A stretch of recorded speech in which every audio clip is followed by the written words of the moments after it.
అందరికీ నమస్తే. ఏదైతే సుగాలి ప్రీతి అనే ఒక ఆడబిడ్డ ఇన్సిడెంట్ ని పవన్ కళ్యాణ్ గారు ఎంతలా తన రాజకీయ స్వలాభం కోసం వాడుకున్నాడు అనేది కూడా మనం అందరం చూసాం. ఏదైతే 2017 ఆగస్టు 18న ఆగస్టు 18న చంద్రబాబు నాయుడు గారు ముఖ్యమంత్రిగా ఉండగా జరిగినటువంటి ఈ ఘటనని ఆ రోజు తేలుకుట్టిన దొంగల కిక్కురు మనకుండా ఉన్నటువంటి వ్యక్తి ఏదైతే 2019 నుంచి 24 మధ్యలో జగన్మోహన్ రెడ్డి గారి ప్రభుత్వ హయాంలోనే ఇది జరిగినట్టుగా ప్రజల మెదడులోకి ఎక్కించడం కోసం మాట్లాడిన మాటలన్నీ కూడా విన్నాం. అవన్నీ కూడా ఇంకొకసారి విందామా? ఒకసారి వినండి. మీరు వచ్చి ప్రభుత్వం వచ్చి ఎందుకు సుగాలి ప్రీతికి దారుణానికి ఎందుకు మీరు న్యాయం చేయట్లేదు? నా బిడ్డ చనిపోయింది, అత్యాచారానికి గురైంది, మానభంగానికి గురైంది, హత్యకు గురైంది అని కడుపు చించుకొని రోడ్ల మీద వస్తుంటే ఇక్కడున్న ముఖ్యమంత్రి ఒక్కరికి కూడా వారికి దృష్టి పడలేదు. వాళ్ళకి రాయలసీమలో కర్నూలులో ఒక ఆడబిడ్డకి అన్యాయానికి గురైతే జగన్ రెడ్డి గారు ఎందుకు బలంగా మాట్లాడలేకపోతున్నారు? ఇప్పుడు ఎందుకు సుగాలి ప్రీతి గురించి మీరు ఎందుకు మాట్లాడరు?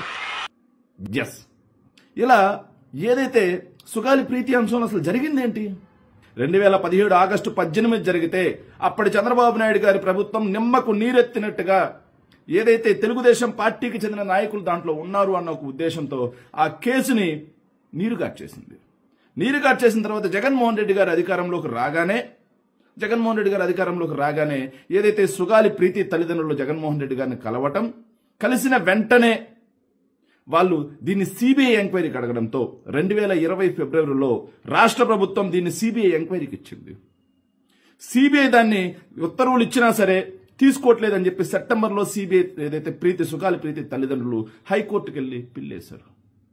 జగన్మోహన్ రెడ్డి గారు తనకు చేతనైనంతలో వాళ్ళ తల్లిదండ్రులకి సంబంధించి 2021లో ప్రీతి తల్లిదండ్రులకి 8 లక్షల రూపాయల నగదు, 3 సెంట్ల ఇళ్ల స్థలం, అదేవిధంగా 5 ఎకరాల పొలం ఇవ్వడమే కాకుండా సుగాలి ప్రీతి తండ్రి అయినటువంటి రాజు నాయక్కి ప్రభుత్వ ఉద్యోగం కూడా ఇచ్చి ఆ కుటుంబానికి న్యాయం చేసే దిశగా అండగా నిలబడ్డారు.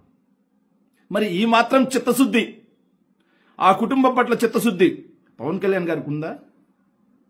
రాజకీయాల కోసం తనను వాడుకున్నారే కానీ, ఆ కుటుంబాన్ని తన రాజకీయాల కోసం వాడుకున్నారే కానీ, ఎన్నో సభల్లో పిచ్చి పట్టిన వాళ్ళగా కేకలు వేస్తూ మాట్లాడారు. కానీ ఈ రోజు సిబిఐ ఇది అంతర్రాష్ట్రానికి సంబంధించిన అంశం, దీంట్లో మేము జోక్యం చేసుకోమని చెప్పేసి అఫిడవిట్ వేస్తే ఈ కేసుని నీరుగార్చే విధంగా ముందుకెళ్తా ఉంటే, మరి డిప్యూటీ సీఎంగా ఉన్నటువంటి పవన్ కళ్యాణ్ గారు సుగాలి ప్రీతి అనే అంశాన్ని తన రాజకీయ ఎజెండాగా వాడుకున్నటువంటి వ్యక్తి ఈ రోజు ఎక్కడికి పోయారు?